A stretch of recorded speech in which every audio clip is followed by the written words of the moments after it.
श्री कृष्ण श्री कृष्ण श्री कृष्ण श्री कृष्ण। गुरुर्ब्रह्मा गुरुर्विष्णु गुरुर्देवो महेश्वरः गुरु साक्षात् परं ब्रह्म तस्मै श्री गुरवे नमः।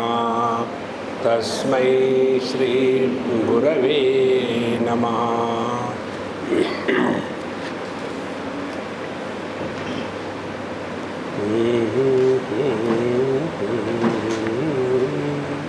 यथा दीपो निवातस्थः इत्यादि विरनेकधा भगवान इममेवार्थम अर्जुनाय न्यरूपयत। चेतना की अभिव्यक्ति मन के रूप में होकर के जो वस्तु मन में प्रतिबिंबित होती है उसी वस्तु का अस्तित्व हमको प्रकट होता है। जो वस्तु हमारे मन में प्रवेश नहीं करती उस वस्तु का अस्तित्व हमारे लिए नहीं है। इसलिए ये जो मन है जिसमें प्रतिबिंबित होने के बाद वस्तु का अस्तित्व हमको ग्रहण होता है, यह मन की स्थिति कैसी है। यदि यह मन विक्षेपित हो तो उसमें जो प्रतिबिंब है वह वैसा ही होगा जैसे हिलते हुए पानी में सूर्य का प्रतिबिंब पड़ा तो वह प्रतिबिंब भी ऐसे लगता है कि टूट रहा है। यदि पानी मटमैला हो तो उसमें जो प्रतिबिंब है वह भी एकदम शुद्ध पवित्र और जैसा चाहिए वैसा नहीं होगा। तो हमारे मन की स्थिति को सुधारना माने तीन बातें हैं। पहली बात यह है कि हमारे मन में विषयों के प्रति जो आकर्षण है, जड़त्व, माने पानी का जब हम गोबर डाल करके एक ऐसा पदार्थ तैयार करते हैं कि जिसको आंगन में छिड़के और फिर हम कहते हैं हमारा आंगन साफ हो गया, तो पानी में गोबर डालने के बाद कैसी स्थिति होती है, वैसी ही स्थिति हमारे मन की होती है जब हम जगत के वस्तुओं को महत्व देना शुरू करते हैं। हमने उस दिन भी आपको बताया था, objects are to be used and people are to be loved. हम लोग उल्टा करते हैं, We use the people and we love the objects। देखो, माने जब हमारे अंतःकरण में जड़त्व का महत्व है, वस्तु का महत्व है, द्रव्य का महत्व है, तो हमारा मन उस बकेट में पानी और पानी में गोबर डाला वैसा हो गया है। अब दूसरी स्थिति, यह जो मन है ये अत्यंत विक्षेपित हो तो पहले तो पानी में गोबर डाला और उसको बहुत हिलाया, तो ऐसे गोबर युक्त हिलने वाले पानी में सूर्य का प्रतिबिंब अस्पष्ट भी होगा और टूटता रहेगा। इसी प्रकार से हमारे अंतःकरण में विषयों का गोबर मिला दिया और उसके पश्चात उस अंतःकरण में कामना, काम, क्रोध, लोभ, मोह, मद, मात्सर्य, इसका तूफान उठा है। दो बातें हो गई। तो जिस अंतःकरण में विषयों का महात्म्य है उसके कारण काम, क्रोध, लोभ इत्यादि का तूफान उठा हुआ है, ऐसे मन में परमात्मा का प्रतिबिंब बहुत ही घटिया होगा। इसलिए साधना क्या होगी?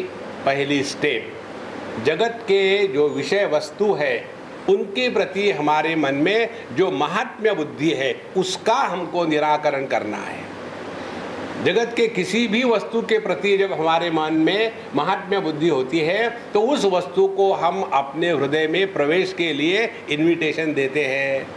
देखो,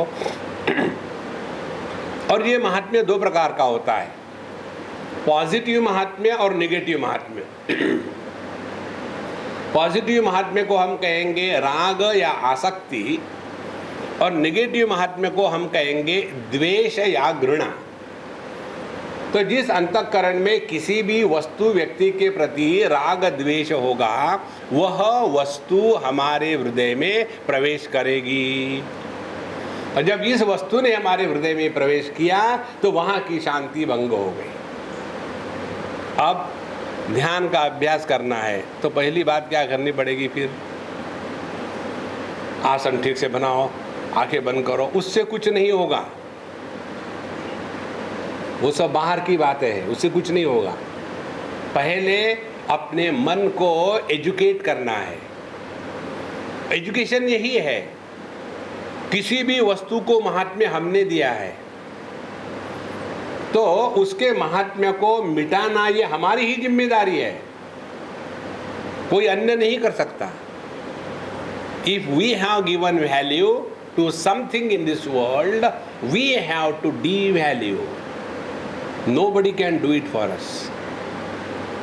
देखो संतो, इस प्रकार से जगत के वस्तु विषय इसका महात्म्य अंतःकरण से निकल गया तो बकेट में जो पानी है, पानी में से गोबर को निकाल डाला। गोबर क्या है? पानी के सिवा जो वस्तु पानी में है उसको गोबर कहते हैं। अंतःकरण में, मन के सिवा जो वस्तु है वह गोबर हो गई। तो पहली स्टेप ये हो गई। फिर दूसरी स्टेप, हमारे मन में जो विक्षेप आते हैं, अब पानी को खूब हिलाया, अब विक्षेप आने का कारण क्या है? तो ये हमको पता चलेगा कि हम कुछ ना कुछ बनते हैं, तभी हमारे मन में विचार आते हैं। हम कुछ बनते हैं संबंध से। हम पति बने, पत्नी बने, भाई बहन बने, मौसी बने, चाची बने, सास बने, बहू बने, माने बनावटी हो गए। और जो जो हम बने हैं उसी व्यक्तित्व को विचारों का तूफान उठता है। तो ये दो बातें जब स्पष्ट हो जाएगी तो जगत में रहते समय हमको कुछ बनना नहीं है, किसी के सामने कुछ अपने को जताना नहीं है। हम अमुक है, हम बड़े 30 मार्का है, कोई जरूरत नहीं। इस प्रकार से यह अभ्यास करते करते हमारा मन ऐसा बन जाता है कि जगत के साथ व्यवहार करते समय मन की शांति भंग नहीं होती। और जब मन की शांति भंग नहीं हुई तो ऐसे शांत और पवित्र अंतःकरण में तत्व जिज्ञासा प्रकट होती है। तत्व जिज्ञासा प्रकट यदि हुई तो तत्व को पहचानने के लिए क्या करना पड़ेगा, ये किसी अन्य को पूछने की आवश्यकता नहीं है, ये अपने आप प्रकट होता है अंदर से। देखो, और ऐसा व्यक्ति बिना जाने, अब देखो हम में किसी ने ये तो जाना नहीं परमात्मा क्या है, मेडिटेशन क्या है, लेकिन जब भी सोचते चलो मेडिटेशन करेंगे तो क्या करेंगे? आंखें बंद करके बैठ लेंगे। ठीक है, बैठो। स्वामी जी, लेकिन एक प्रॉब्लम है। क्या प्रॉब्लम है? मन में विचार बहुत आते हैं। तो मन में विचार आते हैं, प्रॉब्लम क्यों है? ये आँखों से दिखता है, ये प्रॉब्लम है क्या? कानों से सुनते हैं, ये प्रॉब्लम है क्या? तो मन में विचार आए, ये प्रॉब्लम क्यों हुई? देखो, माने हम सब जानते हैं लेकिन ये नहीं जानते कि हम जानते हैं कि मन में जो विचार है, विक्षेप है, ये वास्तविक नहीं है, यह कृत्रिम है। और जब हमारे मन के विचारों का बोझा हल्का हो जाता है, उस समय प्रसन्नता का अनुभव है। और इसीलिए यहाँ जो हमको समाधि का अभ्यास बता रहे हैं उसमें यही है पहले जब हम ध्यान के लिए बैठेंगे तो प्रयत्न करना पड़ेगा। वृत्ति नाम अनुवृत्तिस्तु प्रयत्नात् प्रथमात् अपि। तो पहले प्रयत्न के द्वारा धीरे धीरे मन शांत हो गया। उसके बाद अदृष्ट जो भी कभी कभी अच्छे संस्कार प्रकट हो जाते हैं तो अंतःकरण शांत पवित्र, और उसके बाद संस्कार सचिवात, फिर इसका अभ्यास करते करते करते करते मन सहज शांत रहने लग जाता है। यहाँ तक हमने पिछले बार देखा था। यही विचार भगवान श्री कृष्ण ने अर्जुन को भगवद गीता के 6वें अध्याय में बताया। क्या बताया था वहाँ? यथा दीपः निवातस्थः नेंगते सोपमा स्मृता। यह उपमा दी है। जैसे निवातस्थ एक कोई दीपक है, जैसे वहाँ अपने जो दीप स्तंभ है उसमें 2 ज्योतियाँ है। अब वहाँ 2 ज्योतियाँ एकदम 100% तो स्थिर नहीं है, क्योंकि थोड़ी बहुत हवा चल रही है। यदि वहाँ इतनी भी हवा न हो तो दूर से ऐसे लगेगा कि कोई एक वस्तु सीधी खड़ी है, लेकिन है उसमें सब क्षमता हिलने की। इसी प्रकार से ये समाधि का जो मन है, और इसकी यदि उपमा हमको लेनी है तो ये होगा इस प्रकार के ज्योति के जैसा। उसमें क्षमता है हिलने की, लेकिन हिल नहीं रही।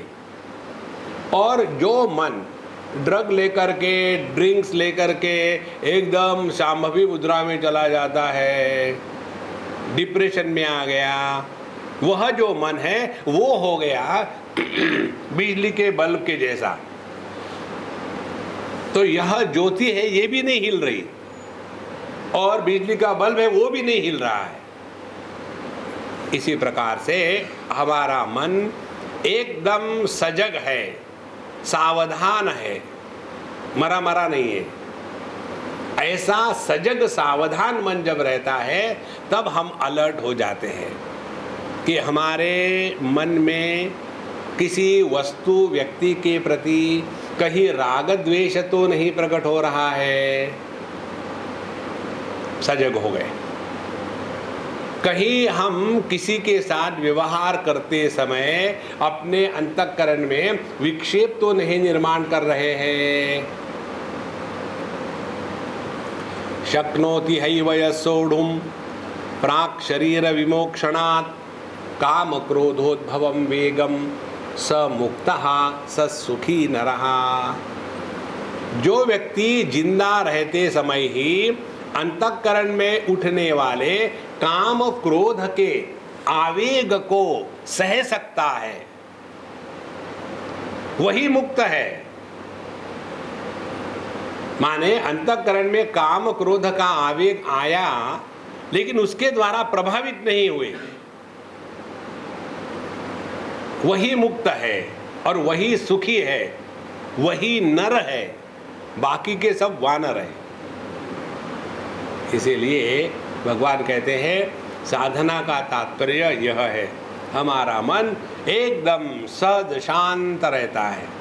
और ऐसा मन इतना अलर्ट रहता है, पतंजलि इसको कहते हैं ऋतम भरा प्रज्ञा। ऋतम भरा प्रज्ञा माने वह ज्ञान जो ऋतम माने परमात्मा तत्व, भरा माने भरण करना। तो यह वो ज्ञान है कि जो अपने स्वरूप को ग्रहण कर सकता है। हमारा जो मन है वो द्वैत में फंसा है। हमारा जो मन है उसमें अन्य के प्रतीति को सत्य माना है, और जब तक के अन्य की प्रतीति को सत्य मानेंगे तब तक के काम क्रोध लोभ भय इत्यादि बना रहेगा। इसीलिए यह जो समाधि का अभ्यास है, इसके द्वारा हम समझदारी से अपने मन को शांत करते हैं। यह मूल भेद है योग की समाधि और वेदांत की समाधि में। योग की समाधि में जैसे भगवान रमण महर्षि कहते हैं प्राण बंधनात् लीयते मनः और एक चिंतनात् नाशमेत्यदः। 2 बातें हैं। प्राणायाम के द्वारा हम अपने मन को शांत कर सकते हैं। एक ऐसा है मालूम है, प्राणायाम के द्वारा मन को शांत करना। एक क्लास में बच्चे बैठे हुए हैं और जब बच्चे क्लास में होते हैं तो वहाँ पोल्ट्री फार्म के जैसा होता है, cock cock cock cock cock cock cock cock cock cock cock. उतने में टीचर आ गए हाथ में डंडा लेकर के, मालगुडी डेज। जैसे टीचर वहाँ आ गए एकदम सब बच्चे शांत हो गए। जैसे टीचर बाहर गए फिर कॉक कॉक कॉक कॉक फिर शुरू हो गया। एक स्थिति, दूसरी स्थिति, बच्चे कॉलेज के कहो या बड़ी क्लास के करो बहुत गुंडागर्दी कर रहे हैं, टीचर आए तो भी नहीं सुनते, क्या करना है कर लो, हम ऐसा ही करेंगे। हमारा मन वैसा है, सेकंड कैटेगरी का। कितना भी उसको कहो तो हमारे मन को ऐसे प्राणायाम के द्वारा जबरदस्ती से शांत करेंगे तो शांत रहेगा थोड़े समय के लिए, हमेशा के लिए नहीं। तो फिर हमको करना क्या है, मन को मार डालना है। मन को मारना माने क्या, दो बातें। पहले हम मन के माध्यम से किसी वस्तु का ज्ञान ग्रहण करते हैं। वस्तु के ज्ञान को ग्रहण करने में अंतःकरण में तूफान नहीं उठता। देखो, जैसे आप मुझे सुन रहे, उदाहरण है ये, पता नहीं सुन रहे कि सो रहे, तो आप मुझे सुन रहे, इसके द्वारा अंतःकरण में कोई तूफान नहीं उठ रहा। क्यों? सुन ही नहीं रहे। इसी प्रकार से जगत के साथ व्यवहार करें, लेकिन व्यवहार करते समय जगत के कारण जब हमारे अंतःकरण में कोई भी तूफान नहीं उठता, व्यवहार तो हो रहा है, माने perceptions are perfect but not followed by projections. मन में जो विक्षेप है यह मन का प्रोजेक्शन होता है।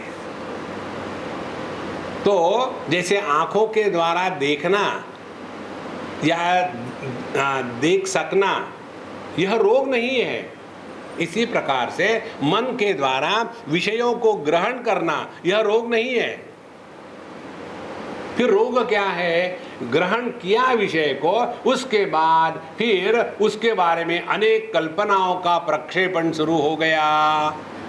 ये जितने भी लोग प्यार में गिरते हैं ना, they don't rise in love, they fall in love। अब क्यों लव में फॉल करते हैं, क्योंकि वो ऊपर देख के नीचे चलते हैं। तो उसमें क्या हुआ क्या एक्चुअली, तो उसमें ये लड़का कहता है यदि मुझे शादी करनी है तो उसी से करनी है, नहीं तो मैं उसी से शादी करूंगा। और लड़की कहती है मुझे यदि शादी करनी है तो उसी से करनी है, नहीं तो मैं अपनी जान दे दूंगी। अब दोनों को पूछो एक दूसरे में क्या तुमने देखा है। लैला की ब्यूटी देखने के लिए मजनू की आंखें चाहिए स्वामी जी। देखो आपके अद्वैत की आंखें मजनू की चाहिए तब होता है। तो यह जो हमारे मन के द्वारा जो प्रक्षेपण है यह हमको परेशान करता है। देखो, इसीलिए हम जब इस बात को समझते हैं कि एक चिंतनात्, अब इस मन को केवल शांत रखना काफी नहीं है, फिर इस मन को एक के चिंतन में लगा देना है। क्या है एक, तो विषय 5 है, इसमें से एक विषय को पकड़ा, समझो रूप रंग या शब्द, फिर रूप रंग अनेक है, उसमें से एक को पकड़ा। किसको पकड़ा, हमने अपने आँखों को पकड़ा, क्योंकि एक आँखों के कारण ही रूप रंग का दर्शन होता है। फिर आँखों में भी भिन्न भिन्न प्रकार की स्थितियाँ हैं, कभी दिखता नहीं, कभी ज़्यादा ही दिखता है, कभी उल्टा दिखता है, कभी डबल डबल दिखता है। क्रॉस रोड पर जब पहुंच जाती है डबल डबल दिखता है। तो ये आंखों की भिन्न भिन्न अनेक स्थितियां हैं, इनको प्रकाशित करने वाला मन एक है। देखो हम अनेक से एक की तरफ जा रहे हैं। मन में वृत्तियां अनेक है, इन सभी वृत्तियों को प्रकाशित करने वाली अहम वृत्ति एक है। और इस अहम वृत्ति को जब हम पहुंच जाते हैं तब पता चलता है दो प्रकार के अहम हैं। ध्यान से सुनना, एक वृत्ति युक्त अहम है और दूसरा वृत्ति रहित अहम है। जो वृत्ति रहित अहम है वही अपना स्वरूप है। अहमि नाश भाजी अहम अहम तया स्फुरति वृत्त स्वयं परम पूर्ण सत। ये ऐसा समझो, मैं पति के रूप में दुखी हूं, तो ये मैं, इसको यदि आप विश्लेषण करें तो दो है मैं का अर्थ। एक तो जो उपाधि युक्त मैं है वह बन गया पति, और जो उपाधि रहित मैं है वो हो गया आदमी। तो दुखी हो रहा है पति, लेकिन पति असल में क्या है? पति असल में आदमी है। तो अब इस पति देव को क्या साधना करनी पड़ेगी? एक ही साधना करनी है। पत्नी के कारण दुखी होना इससे बढ़कर के और कोई बेवकूफ़ी नहीं है। देखो, पत्नी के कारण भगवान राम सुखी हुए क्या? नहीं। तुम किस पेड़ की मूली हो?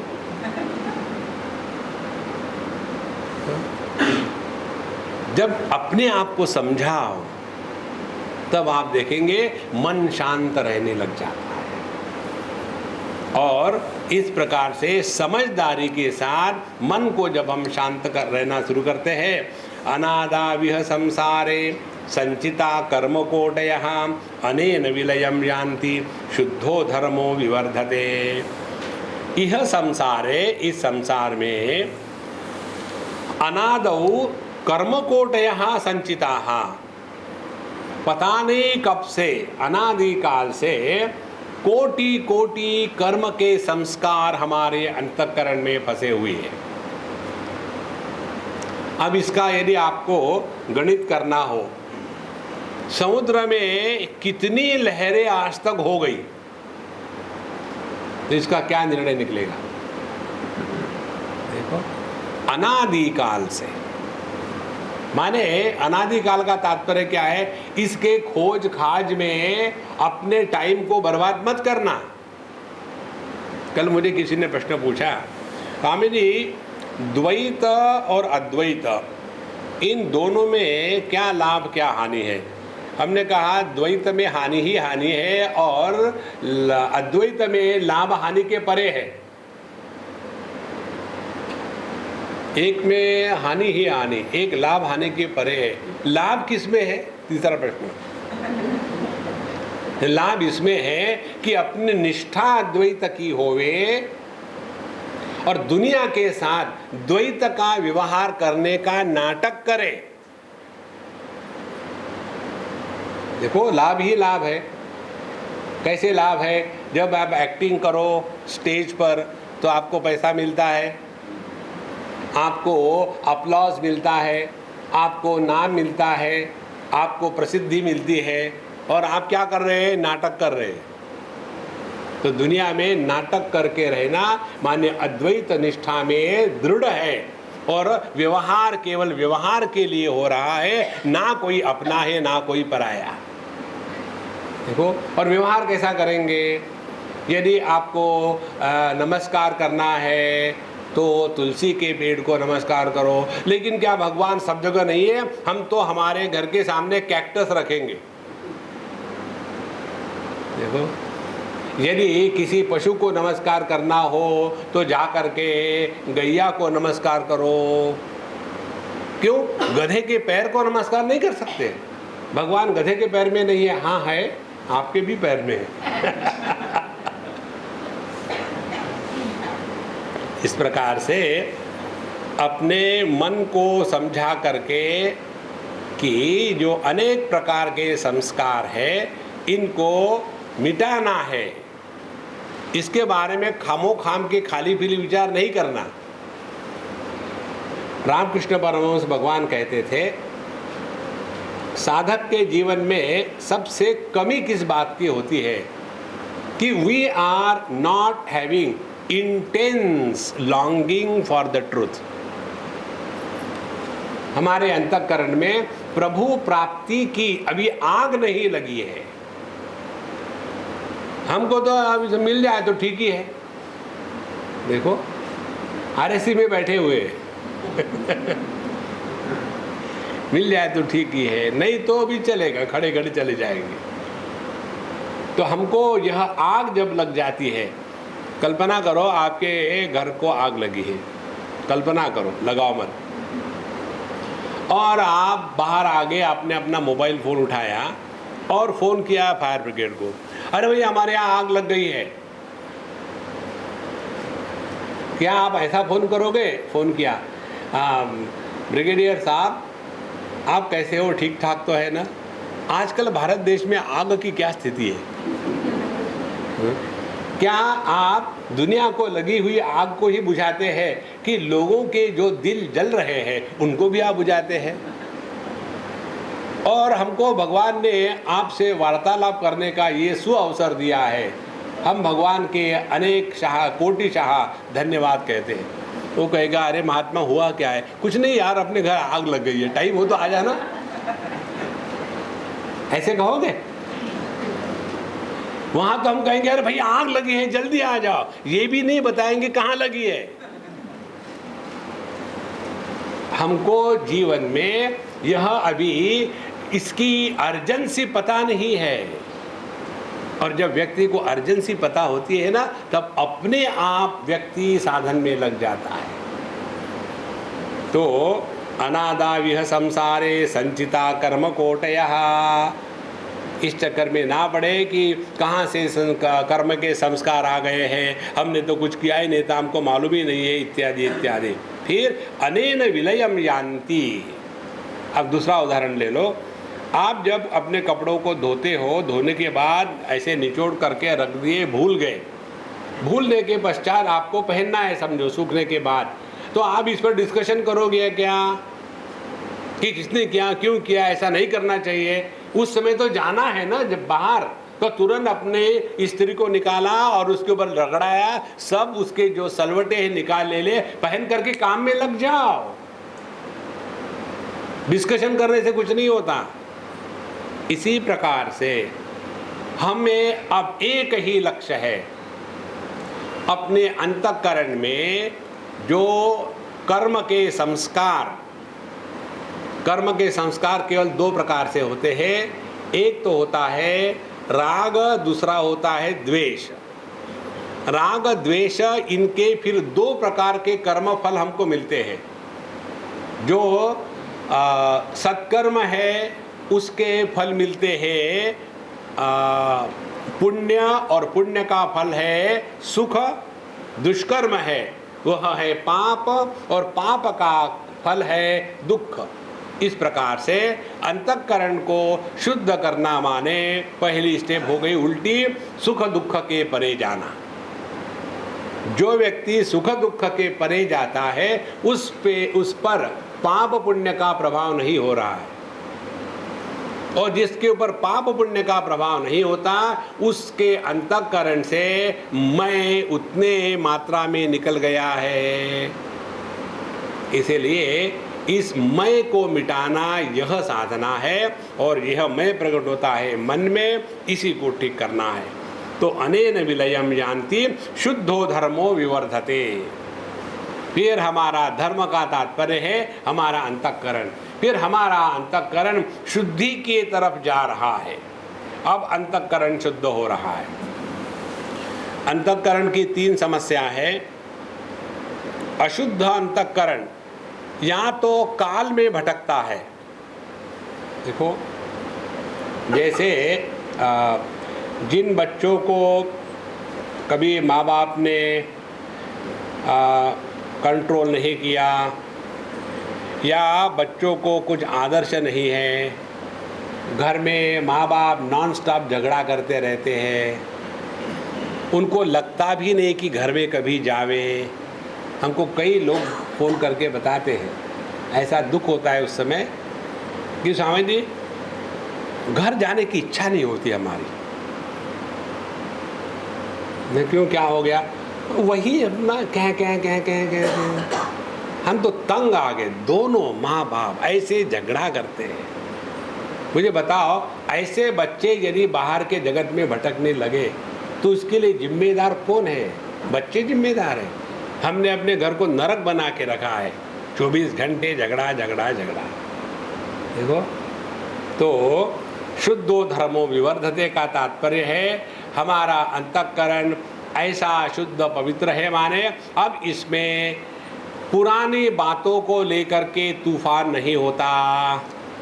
तो अंतःकरण की पहली अशुद्धि है वही पुरानी बातें। जब हम जवान थे, हु केयर्स?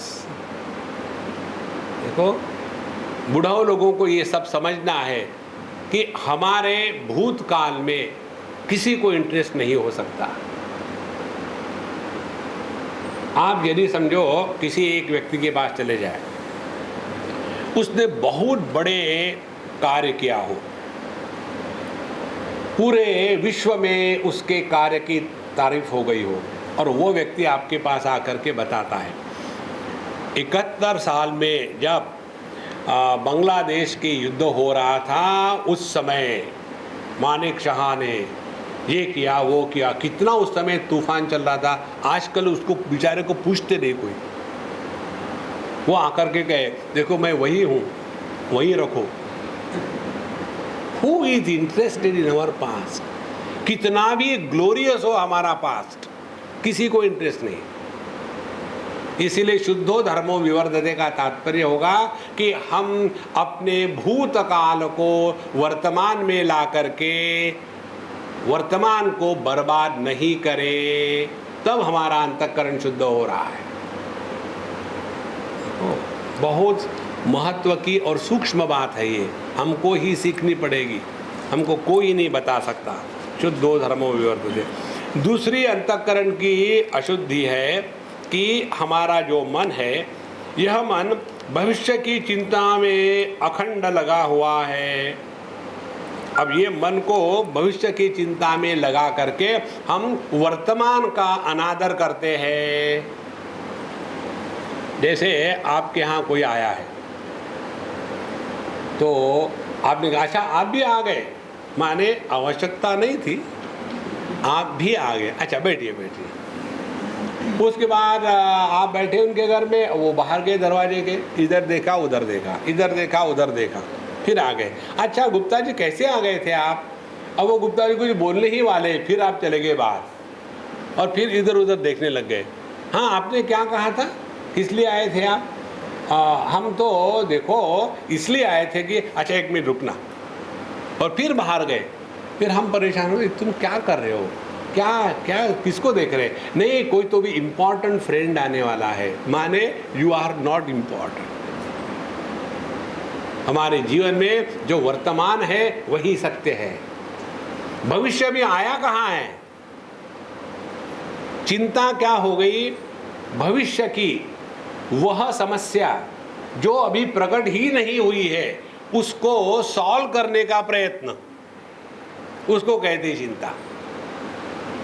तो मन की अशुद्धि है, या तो भूत में या तो भविष्य में वर्तमान का अनादर करना। और फिर वर्तमान में कैसे मन में अशुद्धि आती है, गंदगी आती है, हमेशा हमारा मन तुलना करने में लग जाता है। सत्संग में भी जाएंगे तो भी वहाँ तुलना करेंगे, वो महात्मा अच्छे थे, ये महात्मा घटिया है, वहाँ भी तुलना शुरू हो गई।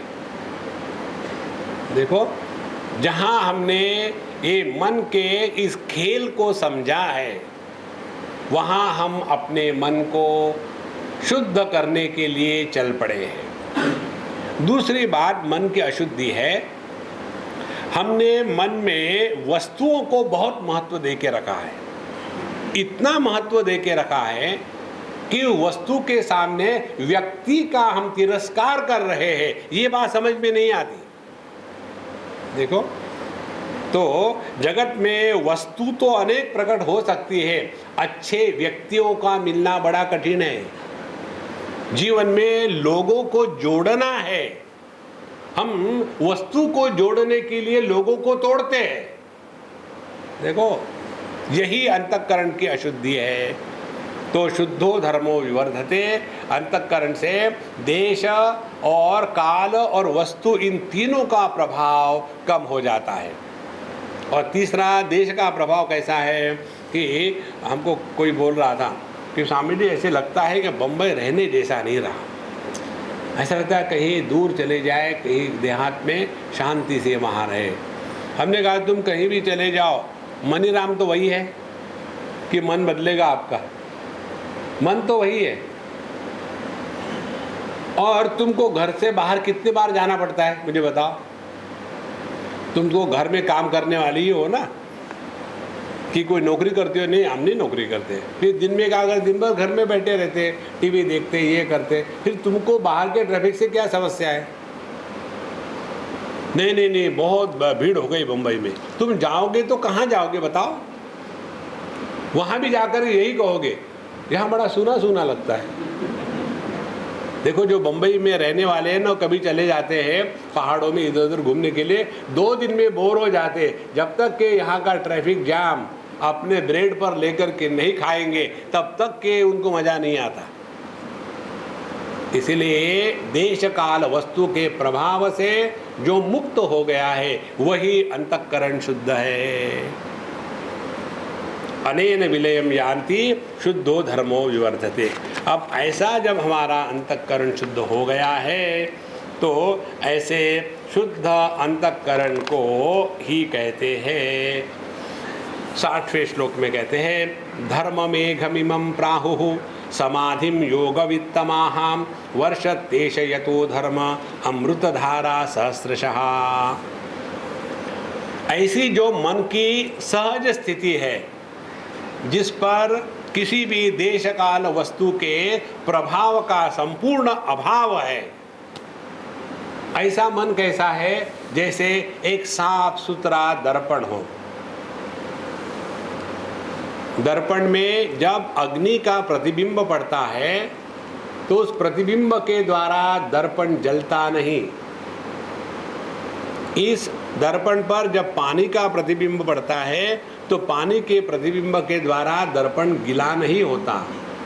इसी प्रकार से जगत का देश काल वस्तु व्यक्ति परिस्थिति, इसका प्रतिबिंब जब हमारे अंतःकरण पर पड़े और उसके कारण अंतःकरण पर कोई भी प्रभाव न होवे, तब ऐसा दर्पण के जैसा जब हमारा अंतःकरण होता है, तब उसको कहते हैं शुद्धो धर्मो विवर्धते।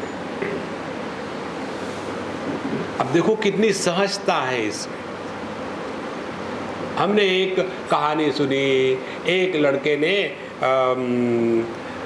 किसी से शादी करने के लिए ट्राई किया, लेकिन शादी नहीं हुई, तो उसने जहर खा लिया।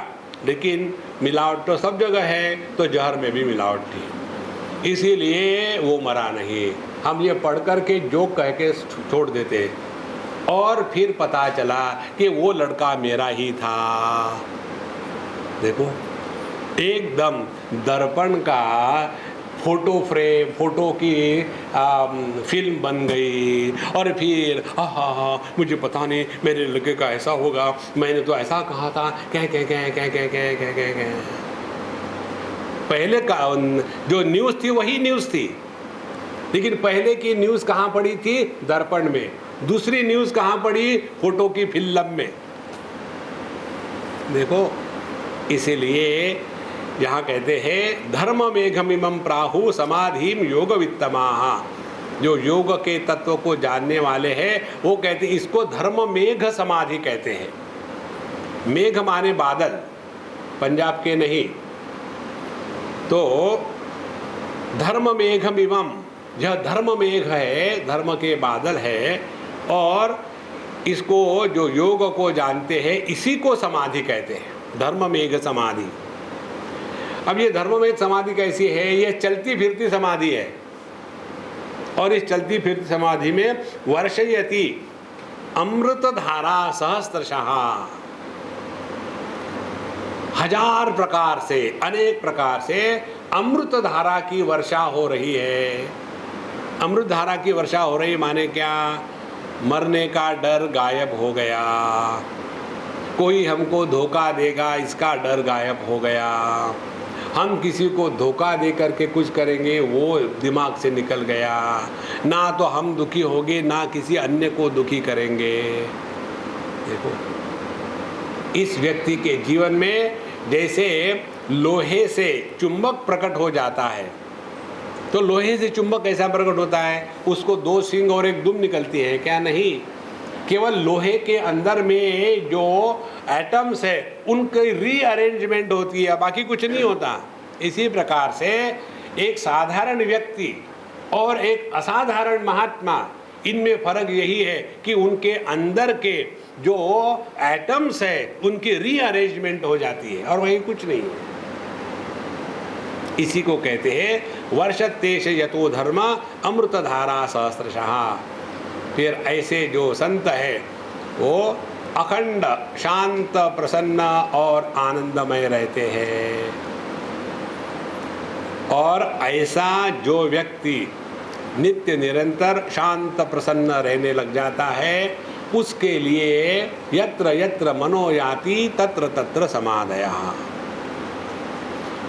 देहाभिमाने गलिते विज्ञाते परमात्मनि यत्र यत्र मनो याति तत्र तत्र समाधयः। देहाभिमाने गलिते, अब देह के साथ तादात्म्य खत्म हो गया है, क्योंकि हमने विज्ञाते परमात्मनि अपने स्वरूप को पहचान लिया है, उसकी झलक मिल गई है।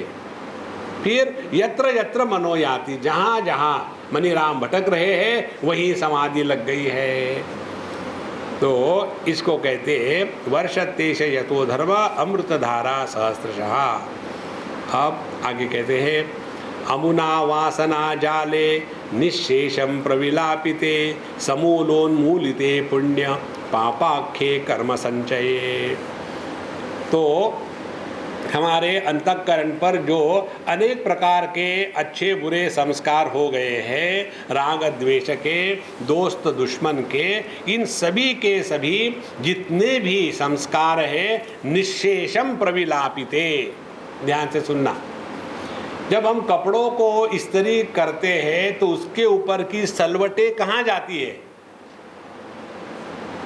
जैसे टेबल के ऊपर में कचरा पड़ा है, किसी होटल में चले जाओ आप, इंडिया के होटल में, तो वहाँ कुछ कचरा पड़ा है तो वहाँ का वो पोरिया क्या करेगा, एक भयानक गंदा कपड़ा ला करके उसको ऐसा करके जो चावल चूवल पड़ा है उसके ऊपर रगड़ देगा, और फिर भी जो नहीं रगड़ा गया उसको ऐसा करके जमीन पर फटाक से फेंक के चला जाएगा। इसी प्रकार से ऊपर का कचरा जमीन पर फेंक दिया। अब आपने जब इस्त्री घुमाई लुंगी के ऊपर में तो उसके ऊपर में जो सलवटें हैं, सलवटों को ऐसा करके बाहर झटक देना, देखना कहाँ पड़ी है सलवटें। सलवटें नाम की कोई वस्तु नहीं है, that is just an appearance. उसी प्रकार से अंतःकरण में संस्कार नाम की कोई वस्तु नहीं है। देखो महाराज, यह केवल एक कल्पना है। कल्पना क्या है? What A life without a wife, Kalpana number 1।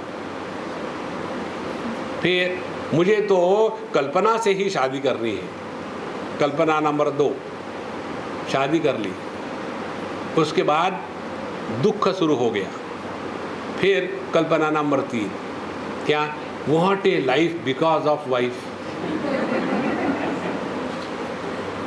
तो पहली कल्पना कहाँ रख दी थी? जरा ले आओ उसको। ये कल्पनाओं का कोई अस्तित्व नहीं है।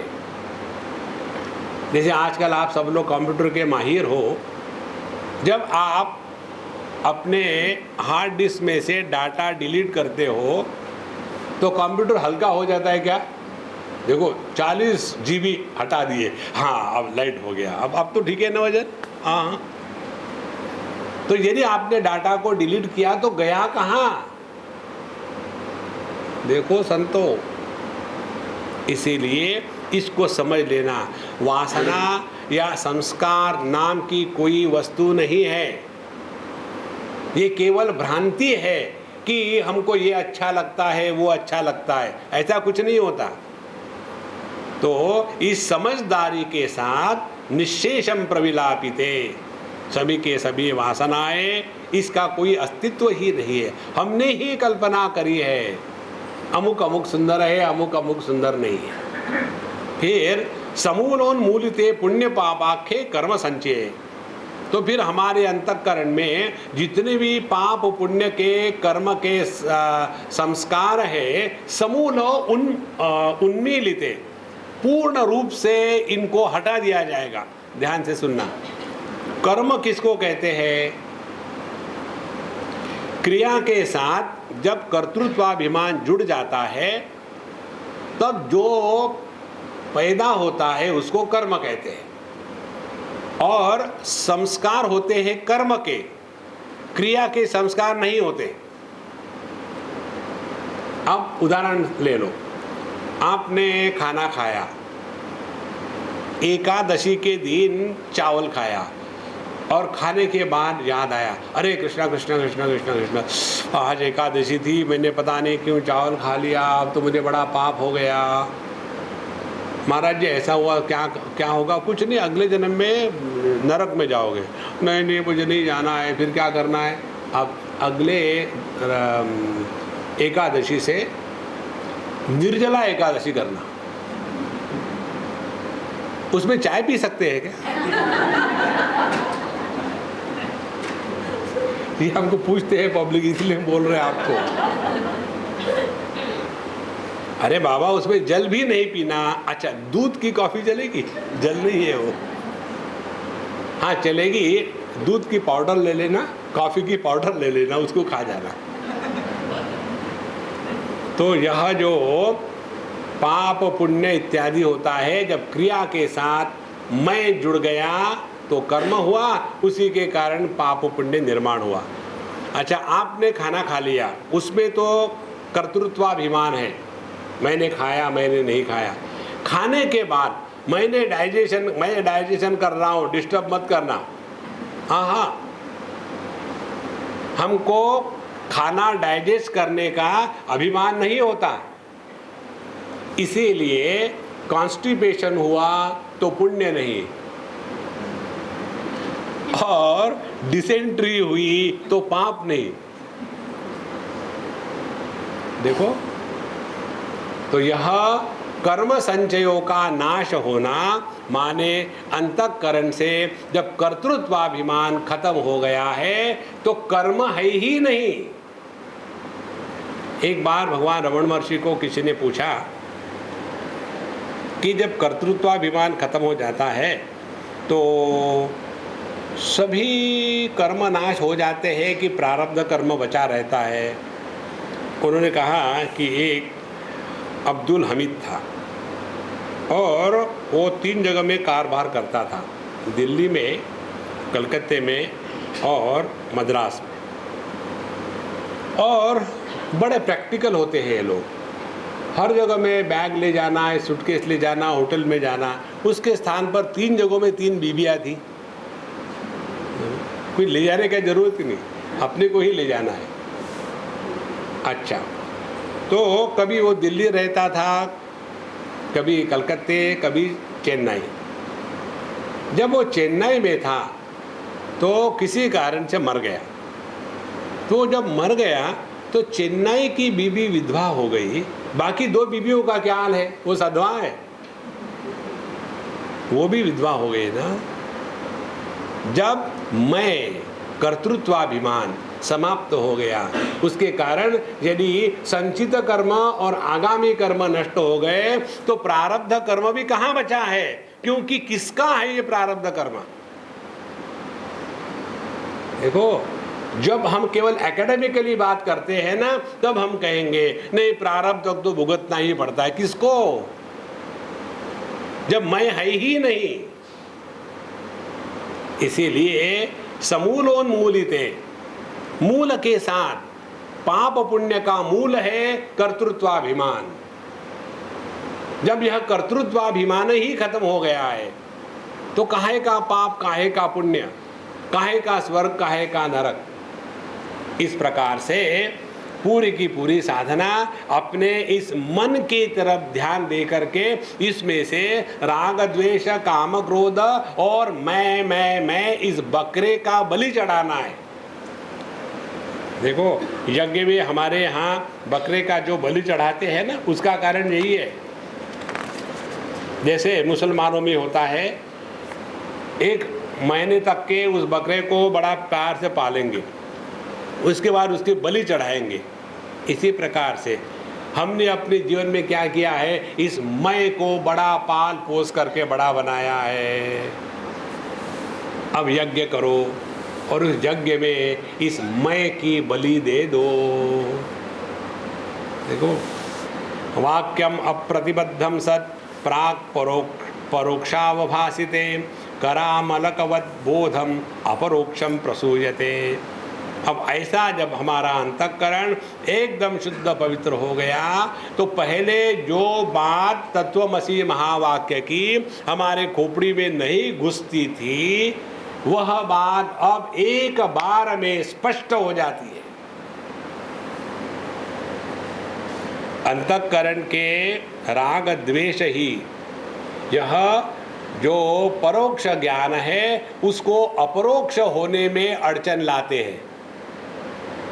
देखो परोक्ष ज्ञान क्या है? परोक्ष ज्ञान ये है कि केवल एकमेवाद्वितीय एक ही तत्व है और इस एक तत्व में अनेकता की भ्रांति है, वास्तविकता नहीं है। नहीं ये तो ठीक है, लेकिन मेरे लड़के की शादी का क्या करूं? इसीलिए तत्व चिंतन में व्यवहार को जो लाता है वह तत्व चिंतन का अधिकारी नहीं है। वही पुरानी बात है और हमको कल्पना होती कि हम बड़े आध्यात्मिक बन गए। तो यहाँ कहते हैं जो वाक्य पहले प्रतिबंध था, समझ में नहीं आती थी बात, ये कैसे होगा, कैसे होगा, क्या होगा, और हमको बताया भी जाते, हम पढ़ते भी है, न तत्र चक्षुर्गच्छति न वाक् गच्छति न मनः न विद्मः न विजानीमः। वहाँ ज्ञानेन्द्रिय कर्मेंद्रिय मन बुद्धि इसका व्यवहार नहीं है, वह तत्व है। नहीं ये तो समझ में आ गया। कैसे समझ में आया? जब ये समझ के बाहर की वस्तु है तो। इसलिए वाक्यम अप्रतिबद्धम सत् प्राक् परोक्ष अवभासिते, फिर कर अमलकवत बोधम अपरोक्षम प्रसूयते। पहले जो बात समझ में नहीं आती थी वही बात अब अनुभव में आने लग जाती है। वह अनुभूति जिसमें कर्मेंद्रिय ज्ञानेन्द्रिय मन बुद्धि और मैं इनका व्यापार नहीं होता, वह है आत्मबोध। जैसे अपना होना, अपने होने में हम क्या आंखों से जानते हैं, क्या सुन के जानते हैं? आप हो क्या? मैं जरा चाट के बताता हूँ। हाँ थोड़ा थोड़ा हूँ, नमकीन हूँ, नहा करके पसीना पोंछ लो, अच्छी बात। देखो तो अपना जो होना है वह इंद्रिय निरपेक्ष है। जो अनुभूति साधन निरपेक्ष होती है वही सत्य है। जिस अनुभव में साधन की आवश्यकता है वह अनुभव साधन के अनुसार बदलेगा। देखो इसीलिए वाक्यम अति अप्रतिबद्धम सत् प्राक् परोक्ष अवभासिते करामल अमल का बोधम अपरोक्षम प्रसूयते। तो जो पहले इसमें 2 स्थितियां हो गई, एक हो गई परोक्ष ज्ञान, दूसरा हो गया अपरोक्ष अनुभूति। परोक्ष ज्ञान किसको कहते हैं? परोक्षम ब्रह्म विज्ञानम शाब्दम देशिक पूर्वकम बुद्धि पूर्वक कृतम पापम कृष्णम दहति वन्यवत। परोक्ष ज्ञान क्या है कि यह शाब्दम देशिक पूर्वकम, यह परोक्ष ज्ञान हमको अभी इसका अनुभव नहीं आया है, लेकिन हमारी अब इस पे निष्ठा हो गई है, क्योंकि हमने शास्त्र सम्मत गुरु मुख से, आचार्य मुख से इस ब्रह्म ज्ञान को प्राप्त कर लिया है। लेकिन अभी हमारा अनुभव नहीं है। भले अनुभव ना हो, लेकिन हमारी शास्त्र में, गुरु के वाक्य में 100% श्रद्धा है। परोक्ष ज्ञान के लिए जो आधार है वह श्रद्धा का आधार होता है। और जब श्रद्धा होती है तब हम कोई भी बात चिपके नहीं करते। हम कहते तो है कि महाराज जी बस आप बताओ, और जो बताया उनके कन्वीनियंस के अनुसार होवे तो महाराज जी ठीक है, उनके कन्वीनियंस के अनुसार नहीं हो गए तो दूसरे महाराज जी का सर्च जारी हो जाता है। Let us Google a new Mahatma. फिर वहाँ भी गूगलिंग शुरू हो गया। तो परोक्षम ब्रह्म विज्ञानम शाब्दम देशिक पूर्वकम। तो भले हमको अनुभव नहीं आ रहा हो, लेकिन यह जो परोक्ष ज्ञान है, बुद्धि पूर्वकृतम पापम, जो पहले हमने जानते हुए भी जो गलत काम से हुआ था, अच्छा काम हुआ था तो उसका जो अभिमान हुआ था, ये सभी का सभी कृष्णम दहति वह्निवत, जैसे अग्नि सभी प्रकार के फ्यूल को जला देता है, उसी प्रकार से यह परोक्ष ज्ञान जो है हमारे द्वारा जो अच्छी बुरी बात हुई थी वो सब खत्म हो जाती है। और उसके पश्चात फिर अपरोक्ष ज्ञान का सूर्योदय होता है। माने दो बातें हो गई। पहले हमारी जो गलत धारणा थी अपने बारे में, जगत के बारे में, ईश्वर के बारे में और साधना के बारे में, पहले यह गलत धारणा को हमने इस शास्त्र के अध्ययन के द्वारा अपने आप को इसी में संपूर्ण रूप से समर्पित करने के द्वारा हमने ये गलत धारणाओं को नष्ट कर दिया। तो हमारी गलत धारणा मैं देह हूँ ये खत्म हो गई, हमारी गलत धारणा मैं जीव हूँ ये खत्म हो गई, हमारी गलत धारणा जगत हमसे अन्य है ये खत्म हो गई, हमारी गलत धारणा जगत में सुख इत्यादि है ये खत्म हो गई, हमारी गलत धारणा ईश्वर हमसे बहुत दूर है ये खत्म हो गई, हमारी गलत धारणा माने साधना करना माने क्या सबका सर खाना, ये सब खत्म हो गई। देखो, जब ये सब खत्म हो गई तो साधना का आधा भाग हो गया। एक बच्चे को बताया उसके माँ ने, देखो अब परीक्षा नज़दीक आ रही है, फालतू की चीज़ें बंद कर दो, टीवी देखना, घूमना घामना, फ़ोन पे 2-2 घंटे बात करना ख़त्म कर डालो, परीक्षा नज़दीक आ रही। अच्छा मम्मी, डम्बो था, अच्छा मम्मी। उसके पश्चात परीक्षा हो गई और ये महात्मा जी फेल हो गए। तुमको बताया था ना? हाँ बताया था मम्मी। फिर कैसे फेल हो गए? आपने जो बताया था वो मैंने किया। क्या क्या किया था? पिक्चर नहीं देखा, टीवी नहीं देखा, फ़ोन पे बात नहीं करी, और इतना ही तो आपने बताया था। पढ़ाई आपने कहाँ था पढ़ाई करो। देखो, साधना के दो पक्ष है। हम क्या नहीं है ये समझ करके उसका त्याग करना, और दूसरा हम क्या है इसकी निष्ठा पर डटे रह करके उस अनुभव में स्थित होना। ये दूसरी बात कहते हैं कि अपरोक्ष आत्मविज्ञानम शाब्दम देशिक पूर्वकम।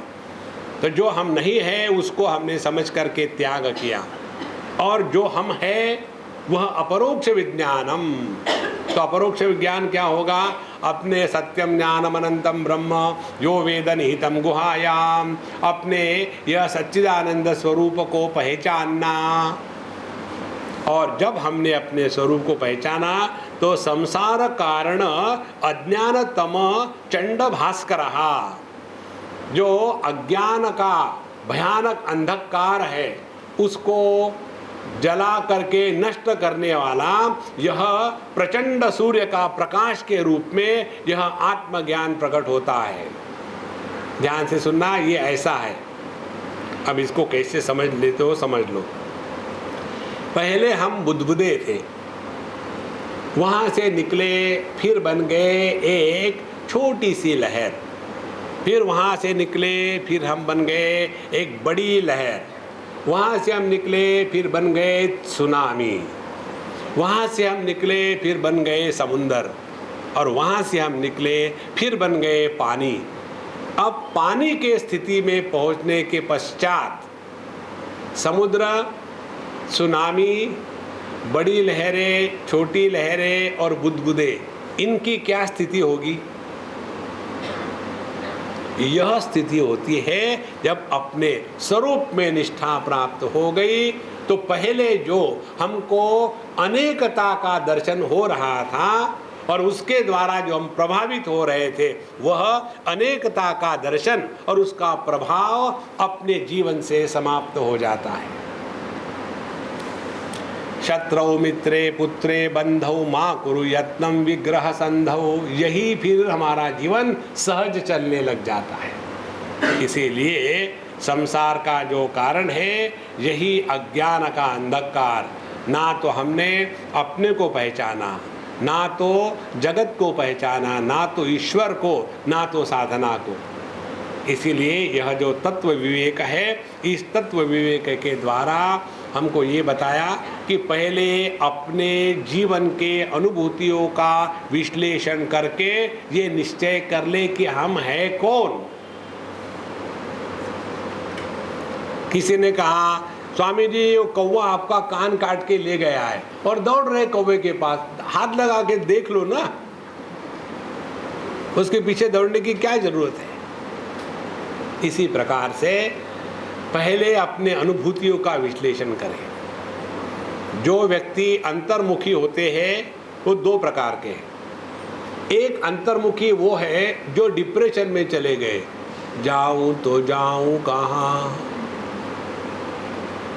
किसी में मन नहीं लगता, किसी में इंटरेस्ट ही नहीं लगता। स्वामी जी क्या यह वैराग्य है? नहीं, ये डिप्रेशन है। जीवन का रस खत्म नहीं होता, यह शुष्कता जीवन में नहीं आती।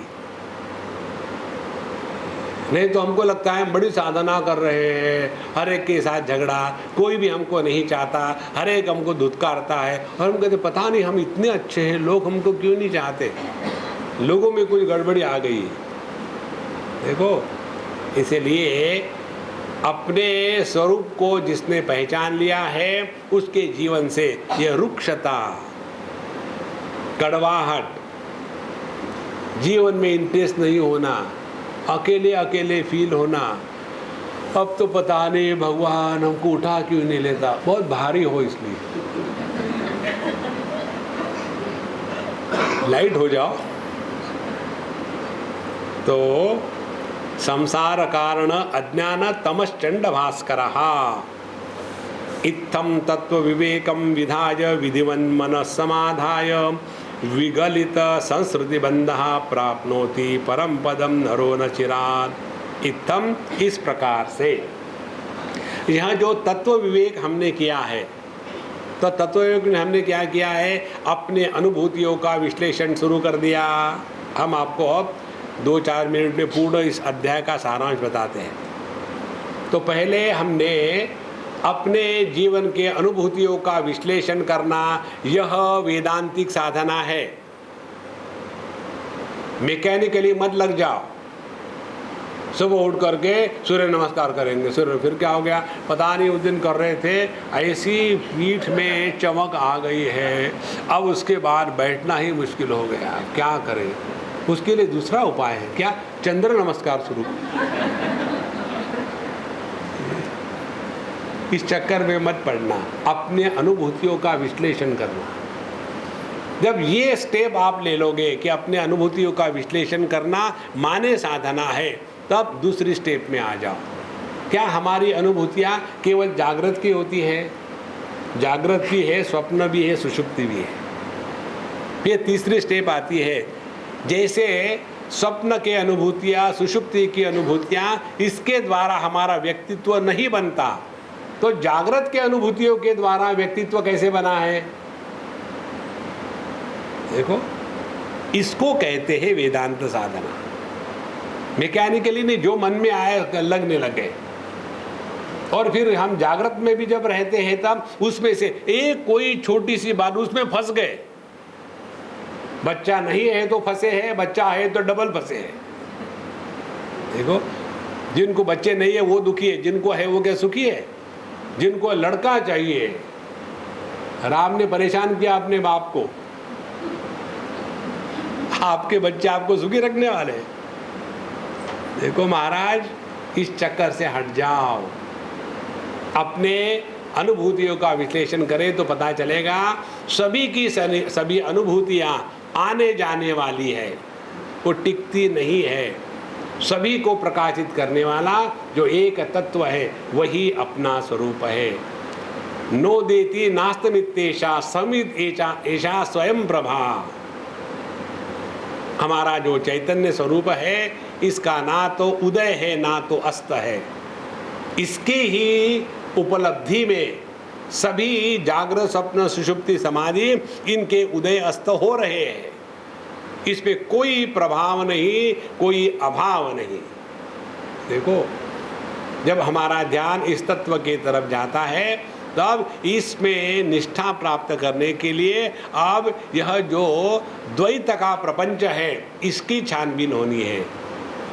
तब हमको बताते हैं कि यह एक ही तत्व पर नाम रूप की उपाधि लगा करके उसको जगत कहा, उसी तत्व पर निर्माता की उपाधि लगा करके ईश्वर कहा, और उसी तत्व पर पंचकोशों की उपाधि लगा करके उसको जीव कहा।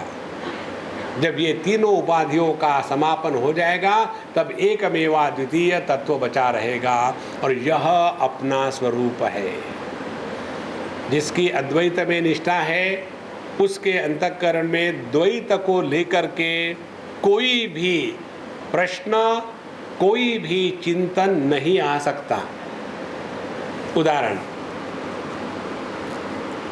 हमारी ये निष्ठा है कि हम देह है, देह के जैसी ही हमारी जो परछाया है, तो हमारी परछाया को लेकर के हमने आज तक कितने बार विचार किया है। हमारी परछाया भगवान के विग्रह पर पड़ी, हाउ लकी। कौन? भगवान। और हमारी परछाया यदि किसी गटर में पड़ी तो हाउ लकी गटर। नहीं, परछाया को लेकर के हमारे अंतःकरण में एक भी विचार नहीं आता। लेकिन क्या उस परछाया का हमको अनुभव नहीं होता? अनुभव होता है। देखो, लेकिन उस अनुभूति में ज्ञान क्या है कि परछाया में नहीं हूं, ये तो केवल प्रतीति है। इसी प्रकार से यह जो द्वैत का प्रपंच है, यह इंद्रियों के माध्यम से बौद्ध प्रत्यय है। जहां हमारे इंद्रियों को हमने बंद कर दिया और मन को लपेट करके तकिया बना करके खर्राटे मार के सो गए, तो उस समय ना तो हम देह है, ना तो यह जागृत अवस्था है, ना तो इसमें कोई सफल है, ना तो कोई मित्र है, ना तो कोई शत्रु है। इन सब का अधिष्ठान केवल मन में जो कल्पना है वही है। इन सब कल्पना का तिरस्कार कर दे तो जो कल्पना रहित अपनी अनुभूति है उसमें कभी भी खोट ना आई है, ना आएगी। इत्थम, इस प्रकार से तत्व विवेकम विधाय, यह जो तत्व विवेक है उसको अपने जीवन में लाने का जो प्रयत्न है, विधिवत मनस समाधाय, और योग्य प्रकार से विधिवत अपने मन को समाधि में लगाना। समाधि में लगाना माने अपने मन को परमात्मा में घुला देना।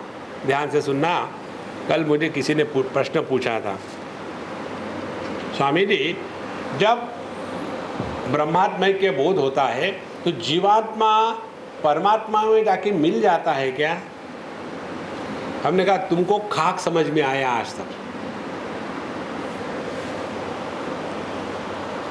बाहर की स्पेस, आकाश, इस गिलास के अंदर का आकाश, इसको कहेंगे घटाकाश, इसको कहेंगे महाकाश। ये घटाकाश को महाकाश में मिलने के लिए पहले घट को तोड़ने की आवश्यकता है। अच्छा, तोड़ो। घट को तोड़ने के बाद ये जो घटाकाश है ये जाकर के महाकाश को मिला गया,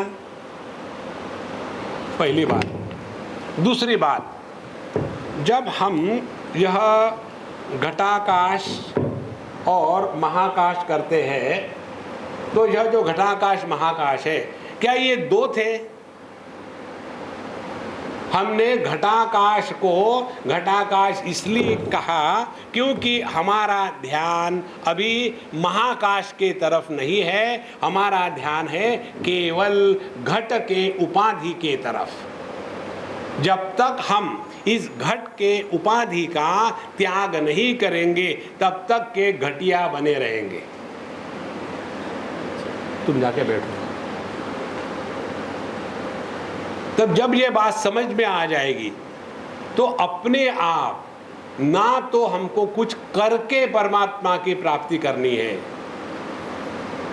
हम है ही वह स्वरूप, केवल अपने को पहचानना मात्र है। और पहचान क्यों नहीं सकते? क्योंकि हमारा ध्यान उपाधि के तरफ है, जिसकी उपाधि है उसके तरफ नहीं है। जब तक हमने इस विधिवत समझदारी के साथ अपने मन को अपने स्वरूप में मिलाना, माने केवल मन की जो उपाधि है, मन की उपाधि क्या है? देश काल वस्तु। देश काल वस्तु कहाँ से पैदा हुई? मन से ही पैदा हुई। देखो, मन के बच्चे हैं देश काल वस्तु। जैसे बच्चे हमारे ही होते हैं और हम ही उनसे परेशान होते हैं, दूसरा थोड़ी परेशान होता है हमारे बच्चों से। इसी प्रकार से देश काल वस्तु ये मन के ही बच्चे हैं और इसी के द्वारा मन बंधन में आ जाता है। देखो महाराज, तो मन को समाधि में लगाना का तात्पर्य है देश काल वस्तु के प्रभाव से मुक्त होना। देखो, जब देश काल वस्तु के प्रभाव से मुक्त हो गए तो अंतःकरण में एक भी इच्छा का उदय नहीं होगा। और जब अंतःकरण में एक भी इच्छा प्रकट नहीं होगी, इच्छा रहित अस्तित्व अनुभव को कहते हैं परमात्मा की उपलब्धि। प्राप्ति नहीं, उपलब्धि। प्राप्त तो है ही, हमको उपलब्ध नहीं है। इसलिए इत्थम तत्व विवेकम विधाय विधिवन मनस समाधाय विगलित संस्कृति बंधहा। फिर यह जो सापेक्षता के जगत की समस्या है वो विगलित, विगलित का तात्पर्य क्या है? उसका हल नहीं करना, उसको गला देना है। समस्या होगी तो हल करोगे ना, समस्या है ही नहीं तो उसको हल थोड़ी करेंगे, उसको गला देंगे। जैसे बर्फ का टुकड़ा पानी में गिरने के बाद वो गल जाता है पानी में, इसी प्रकार से हमारा जो मन है यह अपने स्वरूप में चेतन सत्ता में गल गया है। जहाँ मन गायब हो गया वहाँ समस्या गायब हो गई। तो विगलित संस्कृति बंधहा प्राप्नोति परम पदम नरहा न चिरात। तो अपना जो परम पद है, अपना जो स्वरूप है, न चिरात, इसके लिए आपको उतना ही समय लगेगा जितना समय एक पत्नी को स्त्री होने में लगता है। एक पत्नी को स्त्री होने में जितनी मेहनत लगती है उतना मेहनत और उतना समय। कहने का तात्पर्य क्या है? स्त्री पत्नी दो नहीं है, एक ही है। जब ये अपने पिप्पी का बोझा सर पे उठा के घूमती है तब वो दुखी होती है, और जब स्वयं बोझा बन करके उसके सर पे चढ़ती है तो सुखी होती है। अब आप चढ़ के बैठो ना, क्यों कैरी कर रहे हो दिमाग पर? इस प्रकार से यह जो परम पदम नरहा न चिरात आपनोति, अपना जो स्वरूप है एक क्षण में हमारे सामने प्रकट होता है। उसके लिए हमको कुछ करना वरना नहीं है महाराज। यह ना तो देह का त्याग करना है, ना तो मन को मारना है, ना कुछ करना है, समझदारी से जीना है। जब समझदारी से जीते हैं, ना तो हमको प्राप्त करना है कुछ, ना तो कुछ बचाना है, क्योंकि ना तो कुछ अपना था, ना तो कुछ अपना रहेगा। तो फिर जगत में कैसे रहे? जैसे स्टेज पर आकर के एक्टर अपनी एक्टिंग करके चला जाता है, उसमें वो ना तो राजा बनता है ना भिखारी। फिर उसने क्या किया? टाइम पास करने के लिए एंटरटेनमेंट किया है। पूरे लाइफ को इस प्रकार से जिए। हम लोग यहाँ टाइम पास करने के लिए आए। ये तो हमको बहुत दिनों से पता है स्वामी जी। सुबह में 1-1.5 घंटा आराम से निकल जाता है। इसीलिए आप सभी अच्छे दर्जे के साधक हो। ओम पूर्णमदः पूर्णमिदं पूर्णात् पूर्णमुदच्यते पूर्णस्य पूर्णमादाय पूर्णमेवावशिष्यते। ओम शांति शांति शांति। हरि ओम। श्री गुरुभ्यो नमः। हरि ओम।